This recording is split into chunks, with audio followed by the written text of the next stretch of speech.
എല്ലാവർക്കും കർത്താവ് യേശുവിൻ്റെ നാമത്തിൽ സ്നേഹവന്ദനം. ഇന്ന് നാം ചിന്തിക്കുന്ന വചനം വിശുദ്ധ ലൂക്കാ എഴുതിയ സുവിശേഷം 1-ാം അധ്യായം 19-20 വാക്യങ്ങൾ. സകറിയ ദൂതനോട്, ഇതെങ്ങനെ സംഭവിക്കും?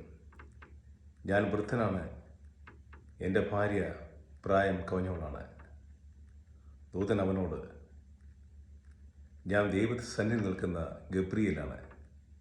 നിന്നോട് സംസാരിപ്പാനും സന്തോഷകരമായ ഈ കാര്യം നിന്നോട് അറിയിക്കാനും അയക്കപ്പെട്ടിരിക്കുന്നു. യഥാസമയം നടക്കേണ്ട ഈ കാര്യം നീ അവിശ്വസിച്ചതുകൊണ്ട് നീ മൂകനായിത്തീരും. ഇത് സംഭവിക്കുന്നവരെ നീ സംസാരിക്കുകയില്ല.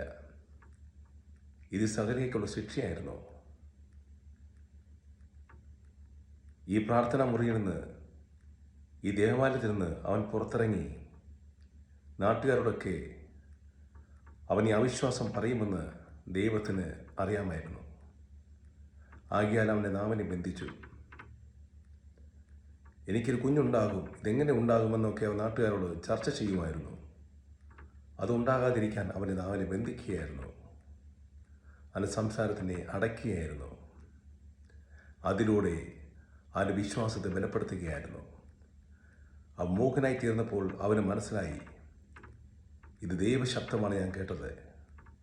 അത് നടക്കുകയും ചെയ്യുമെന്ന് അവൻ്റെ മനസ്സിൽ അവൻ നിശ്ചയിച്ചുറപ്പിച്ചു. ആ ദൈവത്തിന് ശക്തമായ ഒരു അടയാളമായിരുന്നു സകറിയയുടെ ജീവിതത്തിൽ സംഭവിച്ചത്. നമ്മുടെ ജീവിതത്തിലും ഇതൊരു അടയാളമാണ്.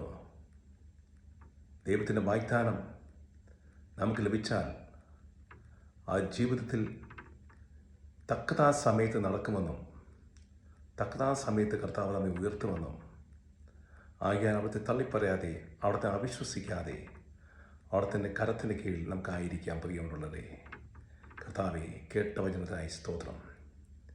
സകറിയെ പോലെ അവിശ്വസിക്കാതെ അവിടുത്തെ വാഗ്ദാനം ഞങ്ങൾ നടക്കുമെന്നും അവിടുന്ന് തക്ക സമയത്ത് ഞങ്ങൾ ഉയർത്തുമെന്നും വിശ്വസിച്ചുകൊണ്ട് അവിടുത്തെ കരത്തിൻ്റെ കീഴിൽ പ്രാർത്ഥനയോടെ താഴ്മയോടെ ആയിരിക്കുവാൻ, ഞാനെന്ന് അഹങ്കാരം എടുത്തു കളഞ്ഞ് എളിമയോടെ ആയിരിക്കുവാൻ ഞങ്ങളെ സഹായിക്കണമേ. ആമേൻ.